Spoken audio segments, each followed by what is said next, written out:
Well, that was a hard video to make.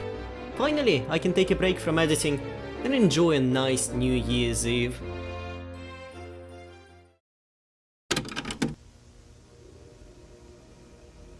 Hype, yeah? Ladies and gentlemen, in this world of modern technology, specifically the internet, it's almost impossible to not be aware of what's happening in the world around us. Whether it's news of society burning down around us, or the crippling fear of our world as we know it collapsing in on itself, or be it new video games.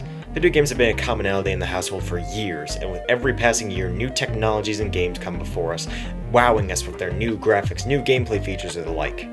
But of course, there's a catch. That excitement for what comes next creates a byproduct known as hype. We all know hype. The feeling of, this thing's coming out and I can't wait for it, it'll be awesome. Hype can be applied to basically anything, new games, upcoming films, or even Steam sales so you can get that overpriced Paradox DLC you've been waiting for to complete your $300 EU4 set. Paradox! Sorry. In any case, hype comes in many forms and bears with it many consequences. The good, the bad, and the ugly the way I see it, at least in the context of video games.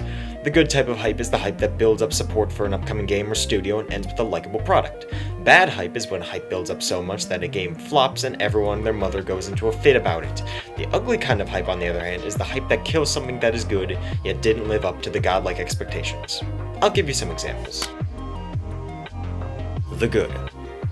For the good, I'm going to use an example such as Skyrim or Fallout 4. Bethesda, up until recently, made some really good games, including these two gems. While Skyrim has been sold more times and in more versions than the Bible, and Fallout 4 for many wasn't to stand up to New Vegas, these two games were pretty hyped up, especially for their DLC later down the line. When the games came out, the hype built up, the support around them, and to see them ascend to massive peaks in gaming. Not graphically or even being good sandboxes, but in the simple opinion that they're fun games. Be you the Dovahkiin or the Lone Survivor, we hyped up those games and got delivered some of the most legendary titles in RPG history. You could say that it just works.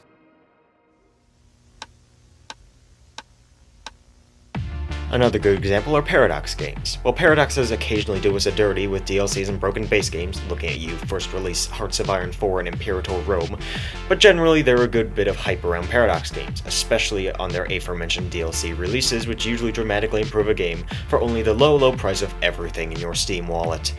The result is a spike in the player base, in sales, in multiplayer popularity, and overall brings more praise to what was once a decent game turned into a great one.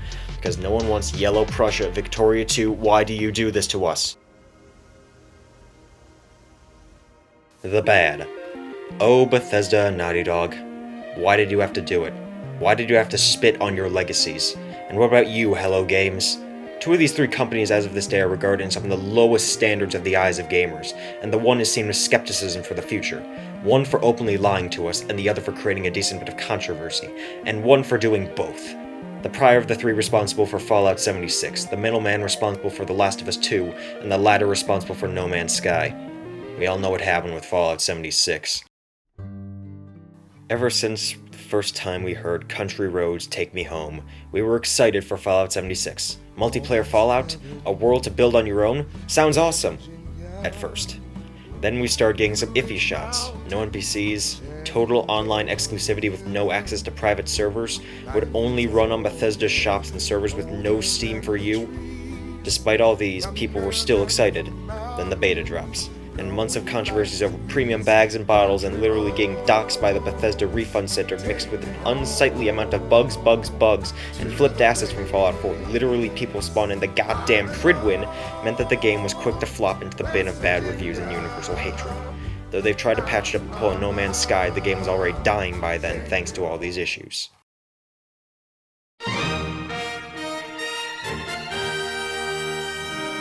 And on that note, No Man's Sky, where Sean Murray lied to us over and over and over again. Expansive world with different biomes and planets? Nope, enjoyed different color schemes though. Multiplayer? Sorry friend, that was an oversight. A satisfying conclusion? Get out of here. The game was hyped up to hell for how massive it would be, a sandbox the size of a galaxy, with near infinite possibilities and places to go. And it flopped because it was rushed out, unpolished, unfinished at release. A lie. Lucky for us and for Hello Games stocks, they stuck around and they fixed up the game so that today it meets the expectations of when it was originally released and failed us.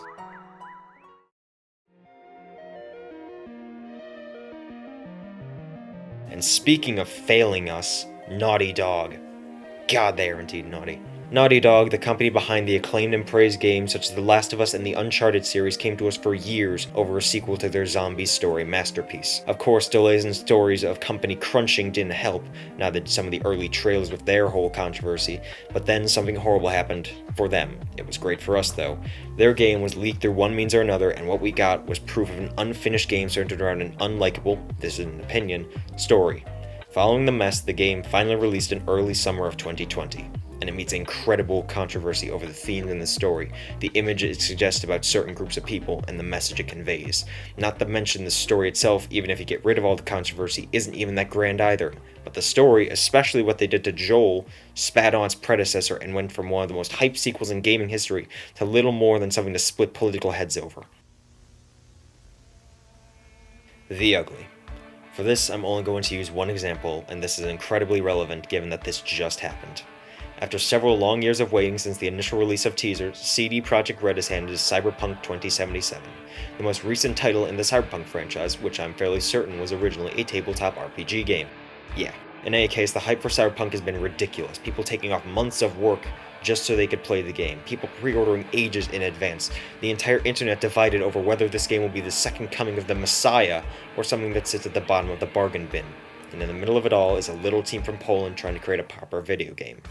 Of course, there were such things as spoken of a year of crunching at the studio, and of course the dreaded delay that pushed us to now.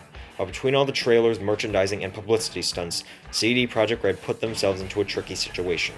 Their game hit a point where if it wasn't the next-gen level of perfection everyone was expecting, the fans would be let down thanks to all the hype. The game only just releasing with massive day one patches and yet still the prevalence of bugs, the game is yet to truly meet the wave of reviews coming for it in the near future. From what I've seen, and yes, played, it seems like it's going to be a fun and great game overall, but it certainly doesn't look like it'll live up to the hype that was laid upon it by both fan and marketing team alike. Working their hearts out, CD Projekt Red now has to bear down for the storm coming towards them between the disappointed fans and all the work they still have to do. So here is to their good fortune. Hey guys, it's me, Wrath, otherwise known as the Better Snick Wrap. Today, I have been coerced by DWK to inform you about how hype can kill a game on the enjoyable front, as opposed to hype killing a game as a whole. I think the best example that I could think of in about 5 seconds was Among Us, probably the biggest game of this cursed year. The game is an online multiplayer social deduction game that was made by a game studio called Inner Sloth. It was released on the 15th of June 2018. However, I'm sure most of the people watching this video had not heard of the game until it exploded in popularity in around the middle of this year.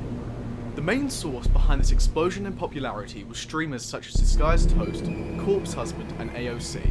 And you might recall those names, as they were all present in the Among Us musical, which is just a masterpiece. But I digress. As the game became more and more widespread, people began to see it as overblown as it didn't offer much. The game was literally just the movie The Thing, but the main departure was that you could dress up as Russian soldiers and bully DWK. The remarkable hype killed the enjoyment for a lot of people, mainly due to how oversaturated the game became. Everyone and their mother has played a round of Among Us, and the amount of attention spawned a lot of memes.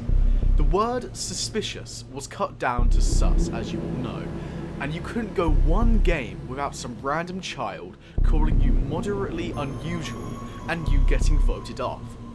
To summarise, Among Us was an entertaining game to play with friends. However, as the community grew, the uncontrollable hype for the game gradually ruined the fun for most people. Thank you for coming to my TED Talk. So, dear viewer, what did we learn today? Well, we learned that hype can be a powerful tool, but also a ruinous one that builds and topples empires of old and keeps the AAA gaming industry on its feet. But wait, what's this I've found? Oh, you see, dear viewer, you've been tricked, bamboozled, backstabbed, and lied to. There are not only 3 kinds of hype, for there is a 4th kind of hype. A hype so legendary that will forever live on, even someday as a myth in the video gaming community. It's the almighty wait for Lord Gaben to bestow upon us his loving touch and hand to us Half-Life 3!